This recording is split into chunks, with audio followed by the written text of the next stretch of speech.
Yo, what's going on, everybody? Welcome back to the show, the podcast. It is Tuesday, February 25th, and in mere hours, we're going to get some information about new franchise mode updates coming to MLB The Show 25. I thought about talking a little bit about franchise today, but I didn't want to step on the toes of all that new information coming out. So instead, we're going to do something a little different, something I really have not done before. We're going to blend a little bit of real-life baseball with MLB The Show. Before we hop into anything, I know people say they hate long intros. I don't care. There's a very good chance you're looking down under this video right now on YouTube and seeing that I have reached 5,000 subscribers. From the bottom of my heart, thank you, thank you, thank you. Unbelievable accomplishment that I cannot believe I reached on this channel. It's just super cool. So, thank you very much. Look out in the coming days for a celebratory giveaway announcement. That's right, folks. A celebratory giveaway announcement to thank you guys and to show my appreciation and that we're all in this as a team. You guys are part of this channel just as much as I am. So thank you all, thank you all, thank you all. So today, the stuff we're talking about. Who's going to break out in MLB, in the MLB, the real MLB, Major League Baseball in 2025, and how can that help you in MLB The Show 25? Gets a little stub investments going early on. So that's what we're going to talk about. Thank you guys for being here. Where's the game? There it is. So, the reason I thought about doing this today is, as I said, I didn't want to do the franchise stuff necessarily, but I thought it'd be a good idea to kind of hit people with this early on. There are going to be a lot of new people coming to MLB The Show, just like there are every year. And it's important to let people know or make sure people understand the ways in which they can make stub capital in the game, especially early. So, when the game launches, whether you're involved in the early access on March 14th or the regular launch on March 18th, the market is going to be humming. It is going to be buzzing. It's going to have, obviously, a large player base, especially on the 18th when everybody is there. And the market's going to be schmoovin'. The first market update, or roster update, I should say, they have not obviously announced when that is. It's typically like 3 to 4 weeks into the regular season. So I totally, I guess, would not necessarily expect one until like late April. Possibly something like that. That's just a loose idea just to get a gist.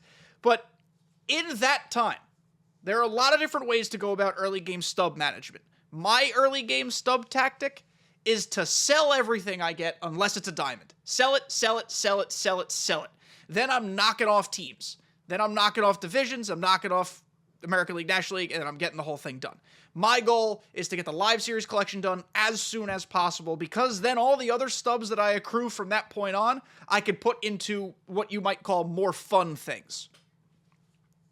Some people play the long game, and the long game's honestly probably the smarter game if we're being honest with ourselves. The long game is they accrue all these assets early on, they sell the higher priced ones, but instead of putting it into buying the diamonds, they put it into buying butt tons of cards and players they think who are going to get upgraded in the roster update. Because that is where the dinero is. Generally speaking, I know they changed the way quick sell costs are on some of these cards, or a lot of these cards, and it's altered the way the investing works. But generally speaking, you want guys who are going silver to gold or gold to diamond. Those are obviously going to be the bigger payoffs because we're talking bigger stub costs. But let's talk about getting in on the ground floor with some of these guys, some startup level guys. We're going to talk today about players I think are going to be big time investments that could pay off in the long run. People who are going to break out this year in Major League Baseball.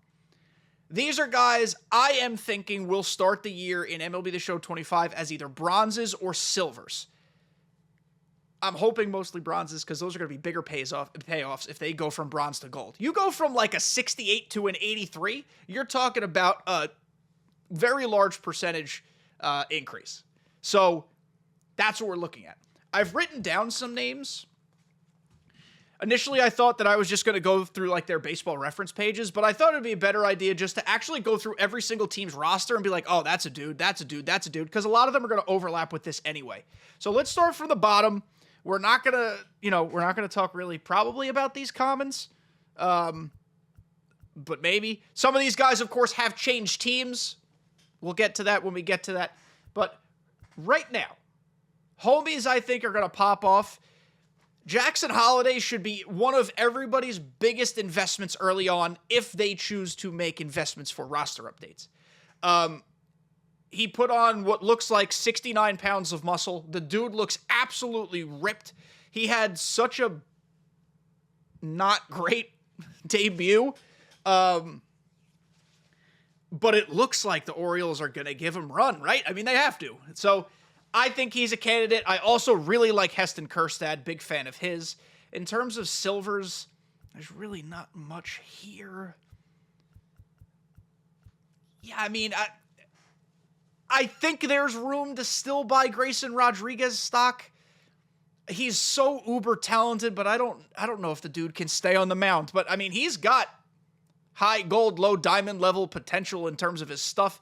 That's a higher stub investment because he's probably going to start right around that 77, 78, 79 mark. I'd rather take a look, if I'm choosing just Orioles, to get in early on Heston Kjerstad and Jackson Holliday. Those are my dudes there. Big fans of both of them. With the Red Sox, I mean, Lucas Giolito kind of could end up being a guy who goes up to gold. He's proven that he could be capable. It's just been a little bit since we've seen it. Plus, he's coming off a major injury and surgery, so maybe he's not the best pick. But Brian Bayo's got a lot of potential. I know he's dealing with some stuff in spring training right now as well. The Red Sox actually might not. I mean, Tristan Casas, presuming he keeps his job at first base and isn't traded, which I don't think there's trade rumors currently, but the whole Red Sox infield situation is a little sticky, so I don't know what Casas is going to look like in terms of playing time. An important thing to think about here, we'll come up to Rafael Devers, who's a 78. And everyone's always like, how isn't Rafi Devers a 90? How isn't he this? He is the worst fielding infielder I think I've ever seen, right up there with Gleyber Torres. So, and he's slow. Those significantly hamper a player's overall. Plus, he is not incredible against lefties. He's not horrid, but he's not incredible. That also hurts. So we're talking about guys who are good investment options because they have multiple avenues to getting upgraded. We'll talk about him when we get to the Cubs, but PCA, Pete Crow Armstrong, is going to be an omega investment for me if that's like the stub option I choose to make. Because he's already incredibly fast, high attribute floor. He is an insane fielder, out of this world fielder. So that brings his floor up even higher.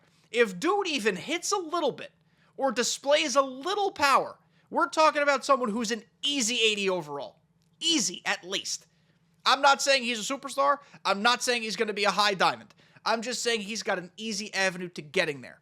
So even though in the grand scheme of things, we might not consider Pete Crow Armstrong a better baseball player than Rafael Devers, he is in high likelihood going to be rated higher than Rafael Devers if he hits. That's the caveat here. He's got to hit. But that's the way MLB The Show's rating system works. We have to keep that in mind. Would I rather have Devers hitting in the middle of my lineup? Of course I would. But PCA might just have the overall better card. So that's the distinction we need to make. But at all of this being said, Rafael Devers ending this year as a 78 is interesting. I would imagine he starts next year as an 80 or an 81. I would guess that. So he's not really an investment option. Wilyer Abreu, he's got the glove. Kind of same thing as PCA, actually. If he hits, he could pop off. He probably starts next year as like a 76 or so. Perhaps he's somebody you give a look into. But on the Red Sox, Casas is probably the guy who's got the most potential for growth. Though, like Devers, he's slow as shit and can't field either. So, who knows at this point. Moving to the Yankees. I'm not going to be the Yankee homer who names 18 guys. I've got 3 or 4 in mind. Some of them are going to be a little off the rails, but that's just because I know the roster. Ben Rice is a guy who he was incredibly unlucky last year in terms of all of his metrics. With Giancarlo Stanton seemingly being hurt for an unknown amount of time, I think Ben Rice is going to get some DH run. And if everything course corrects, he's a guy who's going to hit a little bit. Oswald Peraza, if he wins the third base job, high speed, he's a much better fielder than that 68 overall, and that's a legitimate thing I'm saying. That's not an opinion. He's a very good defensive infielder. If he just hits a little bit, he could upgrade as well. But those are just two like wild cards. The two guys I'm really keying on here are Jason Dominguez. I don't know what the hell he's going to look like in left field. His defense might be atrocious. I don't know. But he's got a good arm, he can run, and he's got a lot of power. So I think he's a candidate to upgrade. Jason Dominguez, I will have stock in him. And the other person who I'm kind of surprised the end of the year where he did, because he was ice cold at the end of the year. I'm a big Austin Wells guy. Big fat Austin Wells fan. If he just finds a way to hit lefties at all, a little bit, we're talking about an investment guy. As is, he's still someone who could clearly be a 77, 78, 79. Like, I think he's a high silver type of guy right now with how he handles righties and can field. But just look at him, how he hits lefties. So 4 guys from the Yankees, but seriously, really, Austin Wells and Jason Dominguez, those are the 2 guys I am most interested in because I think there's a lot more there. With the Rays, I mean, there's one big obvious one with the Rays, and we will, of course, get there. I just want to make sure there's nobody else we're missing. I mean, they're always just such a clusterfuck of randos. Josh Lowe, if he, stays healthy and puts stuff together, he's got oodles of talent. Christopher Morel, I just think he's got way too much swing and miss in his game, even though, of course, he is athletic and talented as well. Where is my guy? Yes, Junior Caminero. I bet he starts next year as a 75-76, right where he is right now. This guy has rocket ship potential. This kid is nuts. He is someone who I would not be stunned if next year started at 76 and eventually made his way to 85, 86, 87. You're not necessarily going to have a year-long investment in him, because then when's your payoff, right? You have to jump ship at some point to get some stubs out of it. But, I mean, he's a guy I could certainly see ending the year as a diamond. He is so good. He is so good. His swing scares me. So he's the guy I'm focused on for the Rays. I don't know about the Blue Jays. I mean, is he? Where is he? There's one guy who I guess is playing time dependent. Chris Bassett, good bounce back candidate, but I bet he starts next year as a silver. Same thing for Manoah and Bichette as bounce back candidates. Probably more so Bichette, but I bet he starts next year as like a 78 as well. So that limits your opportunity there. Where is my king, Will Wagner? Does he have a card?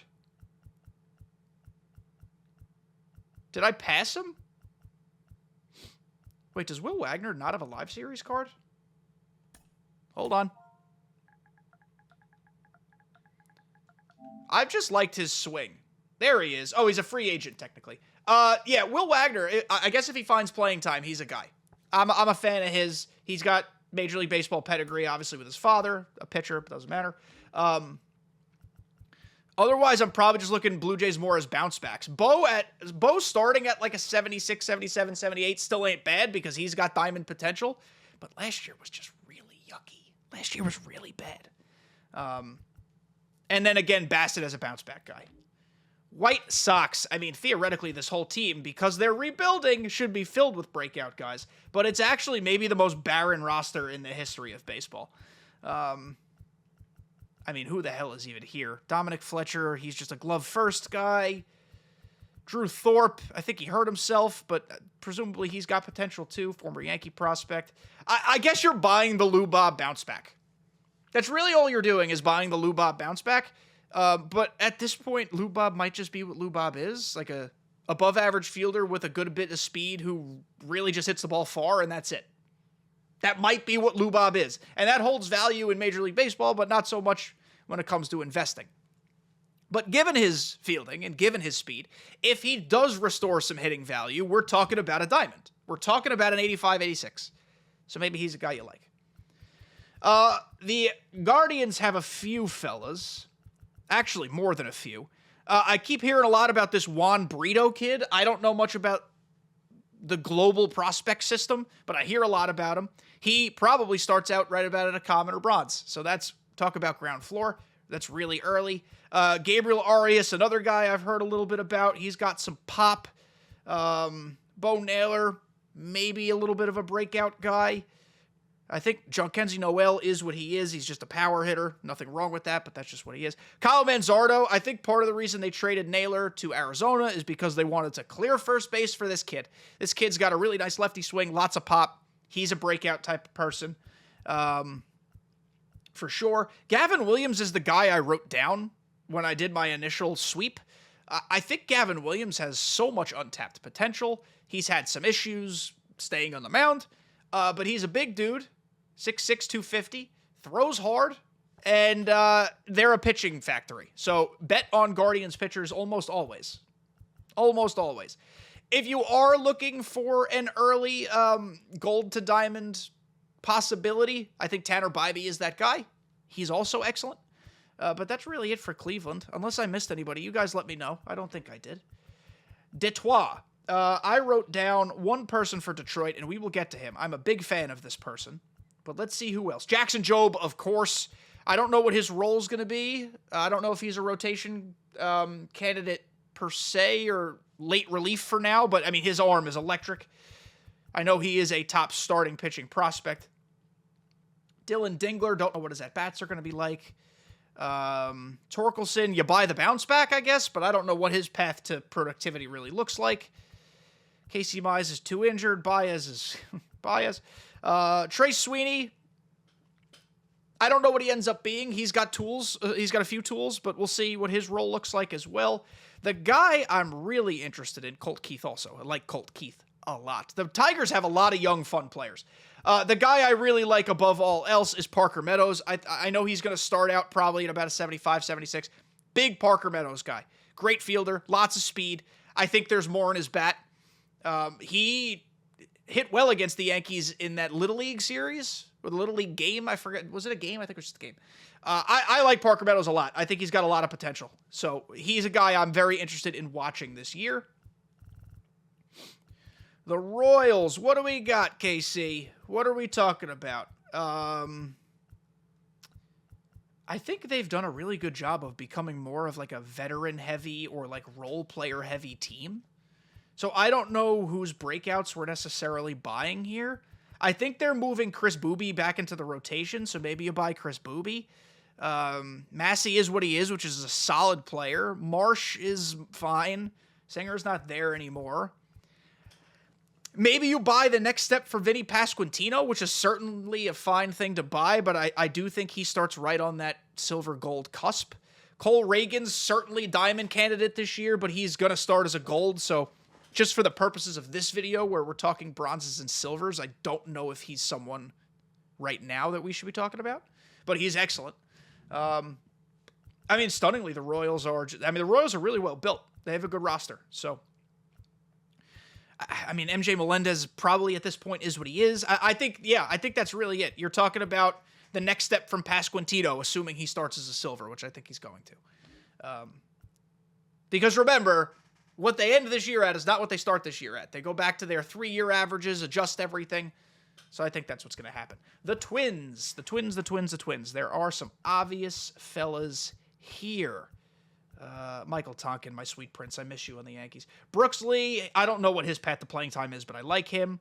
Edward Julien, lots of tools. Kind of same thing, though. Where is he at? I mean, this guy, Jose Miranda, just hits every time he's in the lineup. But again, I don't know what his path really looks like. Johan Duran is a guy who, if he starts next year as a silver, he's got an easy path to gold. I'm pretty sure he's going to be the closer. He's super, super good. So we don't need much analysis there. He's just really, really excellent. And then if we're going to talk about the gold to diamond thing when it pops up, Royce Lewis and Carlos Correa are both gold to diamond guys at some point. Maybe even Pablo Lopez. I mean, we're talking about Royce Lewis, who's got superstar potential if he actually stays on the field, and Correa has teetered between good and bad years. I'm actually kind of surprised this attribute distribution is not higher than an 83, maybe because his speed ain't great. I don't know. We know what Carlos Correa can be, so those are guys we're looking at there. Houston.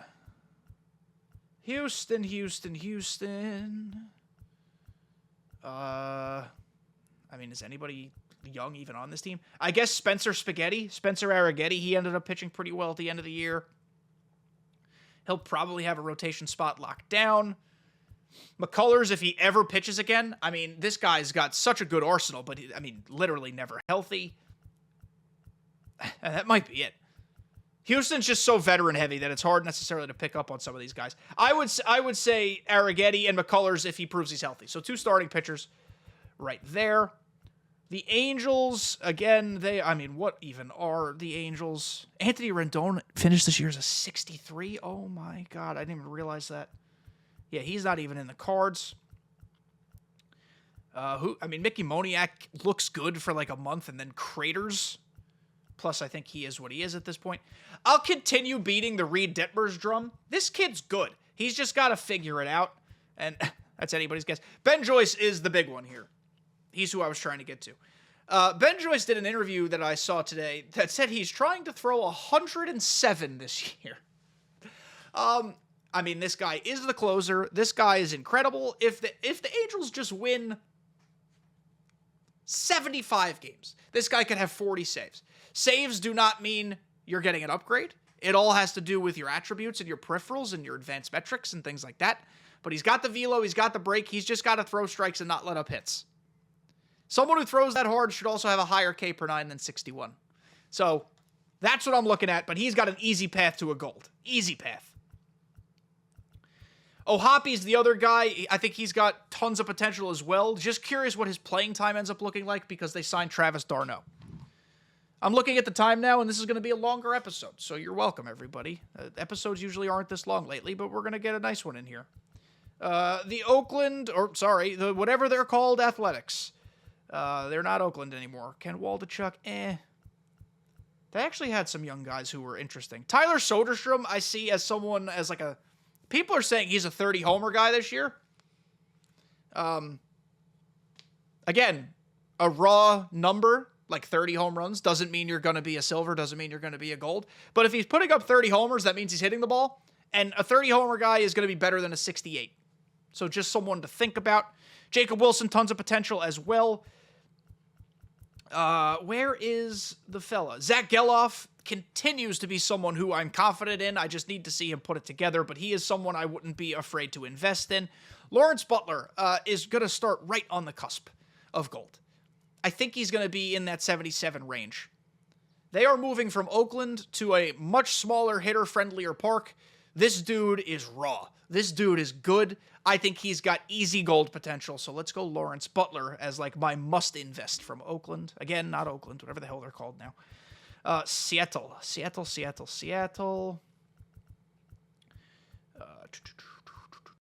Polanco, no.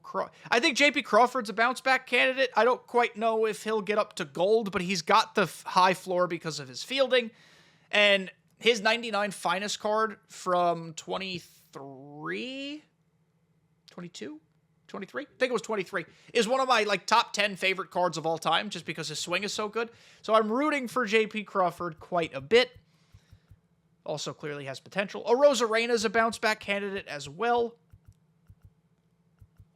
That's probably it there because the Mariners have a really deep pitching roster, obviously. Said everybody. But their team is pretty top-heavy. I would say Arozarena is a good bounce-back candidate. J.P. Crawford's a good one. And that's probably it. The Rangers. I have a lot of in-game faith and personal faith in the guy we're really going to touch on here. But Jack Leiter is going to be someone who might end up getting some run. We know his pedigree. Kind of Kumar Rocker, too. I don't know if they're in the same category right now in terms of their development, though. Evan Carter's the fella I am so invested in, both in my real life because I love his swing, I love his game, derailed by injuries last year. But if you remember, in the 2023 World Series and the 2023 second half and postseason, this kid was a dog. A dog. He's fast as all hell. He's an excellent fielder in whatever outfield spot you put him in. Kind of curious what happens with him and Wyatt Langford and Adolis Garcia and the whole makeup of the outfield. But if he just hits, he's got to hit. He's got great bat to ball. He just sucked last year because he was hurt. I think he's on a rocket ship as well. Big fan of Evan Carter's. And depending on where he starts the year, I don't know if Wyatt Langford's going to start as an 84. He could start as a gold. But if he starts as a silver, rocket ship territory for Wyatt Langford as well. The Rangers have such a young, fun outfield. And then Adolis Garcia, who's also fun, but not young. But those are my guys. On to the National League. On to the National League. Oh, God, Kevin Biggio is a 63. I miss Kevin Biggio. Gio Urshela, my former king of the Yankees. What do we got? I saw some people still hyping up Jared Kelenic. I am not anti-Jared Kelenic by any means. But every time this guy's gotten a roll and a shot, he shows it off for a couple weeks and then... So I guess invest at your own risk. He's not someone I'd be super interested or anxious in getting after. I'm banking on bounce-back guys with Atlanta. I'm banking on Matt Olson and Austin Riley. Matt Olson is going to have a lot of strikeout in his game. He's not going to have a ton of contact in his game. So that's ultimately going to probably keep him from Diamond, but he's very much a gold candidate. Austin Riley, in terms of just holistically as a baseball player, is a little more well-rounded, and we've seen him be a Diamond before. Austin Riley, as a bounce-back guy, could be it. Now, there's a real possibility he starts next year as a gold. So that takes him out of this discussion, but he would still be a gold to Diamond candidate. Miami, they should be chock full of young guys, and they are. Kyle Stowers is probably going to get opportunities, but my golly gosh was he bad in a very small sample last year. I am looking at a few key ones, and I will stop when I get to them, or at least the first one. Otto Lopez, he was already the finest card this year. He's going to start as a silver or very high bronze. He's got a lot of potential. Same goes for Connor Norby. Big trade acquisition he was, and Xavier Edwards. Those are the three guys I'm super pinned on. Edward Cabrera could still blossom at some point, but he might just be what he is. And Sandy Alcantara, I always stumble over his name to say it the right way. He's a gold to diamond upgrade type of guy. But again, not for the purposes of this video. Moving on. Los Mets. I know who I want to talk about, but I just don't know where he's going to be. Luis Angel Acuna, if he gets significant run, I'm a big fan of. This guy's really toolsy. I don't know what his bat's going to end up looking like, but I do think he's a fielding speed guy. And just like PCA, that brings your floor up super duper high. Oh, wow, he might have been much higher rated than I realized. Francisco Alvarez could still become a top flight catcher. I mean, he's already a very good catcher, but if his offensive game takes a next step, he's a possibility. Oh yeah, Vientos is an 83. I am all aboard the Mark Vientos Express. I think he probably starts next year as a 78, 79. I think he got a massive boost from the postseason, which, remember, that's a thing SDS does. They boost those live series cards big time after postseason performances. But if Mark Vientos starts as a 78-ish, I'm all in on Mark Vientos. I am a large fan. He also can't field worth a shit. But if they put him at a less pivotal spot, like if they find a way to DH him, they'd have to change his position to DH in the game, though, which is the hard thing. They don't often make guys primary DHs, so that's the toughie there. That's going to pull him back. But if he starts as a silver, he is for sure a gold candidate, so that's an upgrade right there. Philly. Where is my boy tonight? I hope he is a gentleman. Where's Painter? Is Andrew Painter a free agent? I mean, all aboard the Painter Express. He is, without saying, somebody you should be investing in. Schwarber, I think he maxes as a silver just because of what his game is. So he's not really somebody we're looking at. I mean, is it just Andrew Painter? It might be. Aaron Nola has got diamond potential, but he's not much of a strikeout guy anymore. He's just a consistently excellent starter. Wheeler, yeah. The Phillies are actually kind of what they are, but if you're looking for a young guy to go after, it's Andrew Painter, who I just want to double check was not here on the roster. He's not. Andrew Painter. He's the guy. The Nationals. Lots of guys here, or at least a handful of guys here. I'm a big fan of what the Nationals are figuring out how to do. It's taken some time, but I think they're in a much better place. I don't think Andres Chaparro is going to turn into like a stud big leaguer, but I'm just a big fan of how he goes up there, shuts his eyes, and swings, just for the record. I like a lot.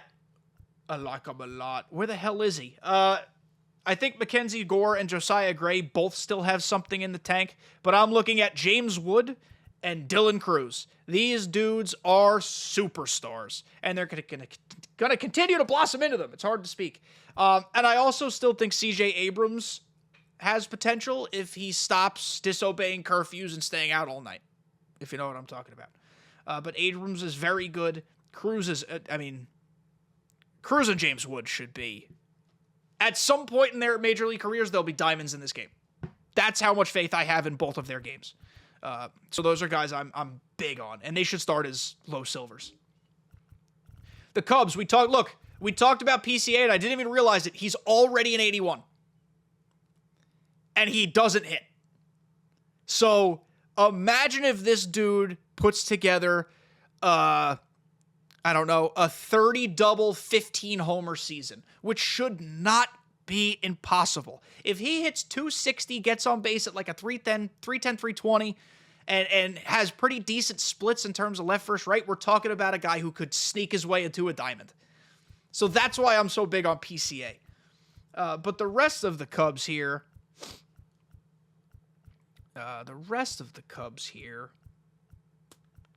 is there anybody? There's got to be someone. Michael Busch, but I think he's just too many strikeouts. I don't know if he's going to ever have enough contact. Maybe he will. Michael Busch is kind of like a sneaky silver or gold type of guy. We already passed the Astros, obviously, but because the rosters are not reflective of this, add Isaac Paredes to a guy who's an easy gold for the Astros, because he's just going to close his eyes and pull the ball, and he's going to have 40 home runs this year. I think 30 home runs over for Isaac Paredes is the easiest lock of all time. So he's a guy who's going to put up numbers in Houston. That's probably it, actually. Yeah, that's it. That's it. We're talking Michael Busch. And again, PCA. I think PCA is going to start the year as a high silver. So all aboard the PCA Express. Cincinnati. Of course, Ellie is on Diamond Watch. Goes without saying. Their problem is they have a lot of guys I really like, but so many dudes to play because their infield is packed. Like Christian Encarnacion Strand has got so much potential, but where is he playing? Alexis Diaz, big-time bounce-back candidate. If he starts the year as a bronze, like big-time bounce-back candidate, I would not be upset about you investing there.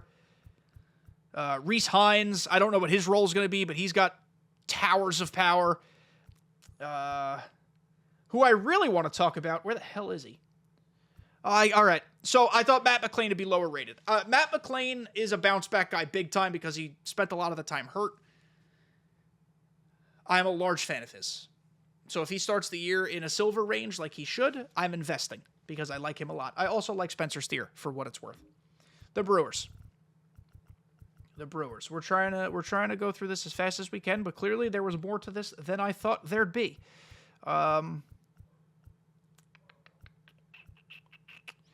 Probably more in the tank for Garrett Mitchell if he hits. Kind of similar to the PCA conversation. He's like a diet PCA. Aaron Ashby, if this dude stays on the mound, has got electric stuff. I like Blake Perkins too, but he's starting the year injured. Sal Frelick, Yeah, I think the Brewers kind of just are what they are. And with all due respect, they're just boringly good. I could see a world where Jackson Churio actually starts as a gold, so he's easy gold to Diamond Watch.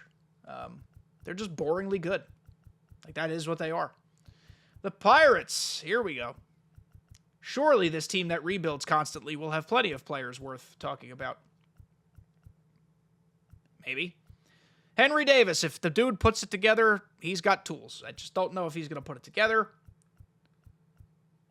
Wow. O'Neal Cruz is like an easy silver to diamond type of guy. He's got to make contact. He makes a lot of hard contact. He's got tons of power. He can field.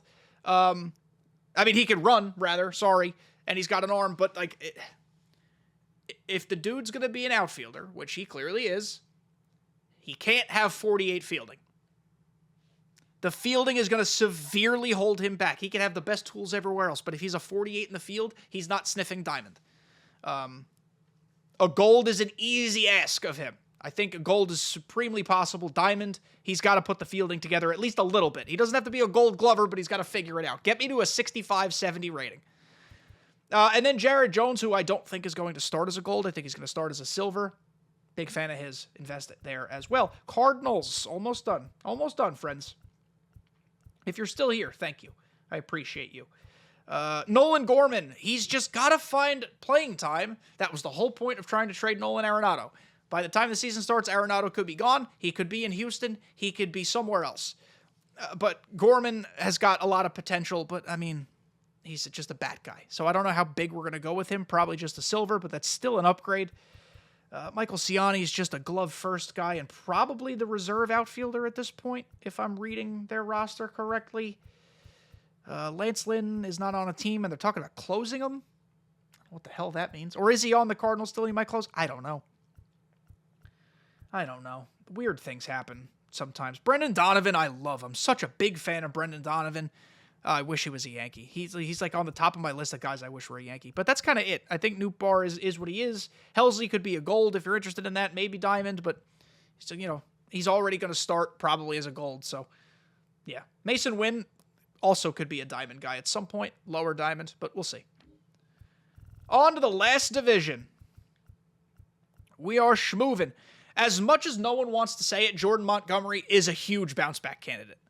I think he starts as like a 73, but he's been real good before, so I think he's a bounce-back type of fella. Just depends on your comfort level in investing in him. Jordan Lawler and Blaze Alexander both are very toolsy, but they both play the same position, and Geraldo Perdomo just got extended, so I don't know what the hell is going on over there. They'll have to figure that out. That's not my problem. Eduardo Rodriguez is a bounce-back guy as well, but I think his ceiling is as a silver.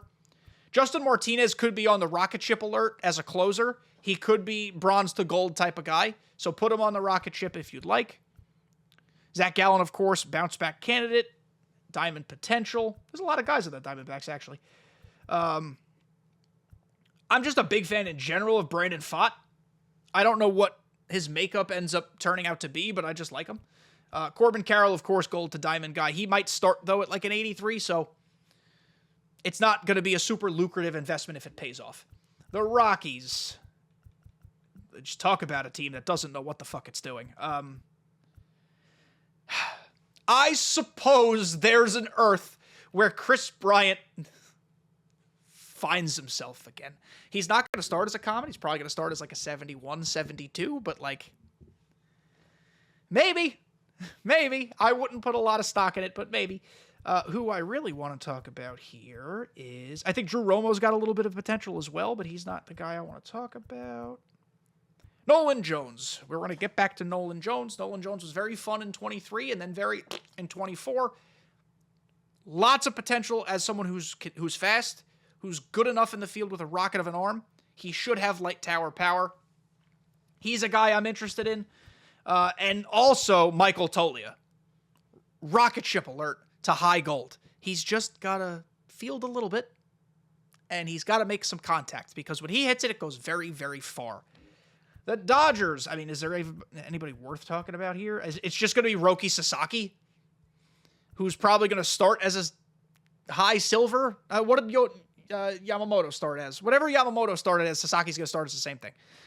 He's obviously diamond alert.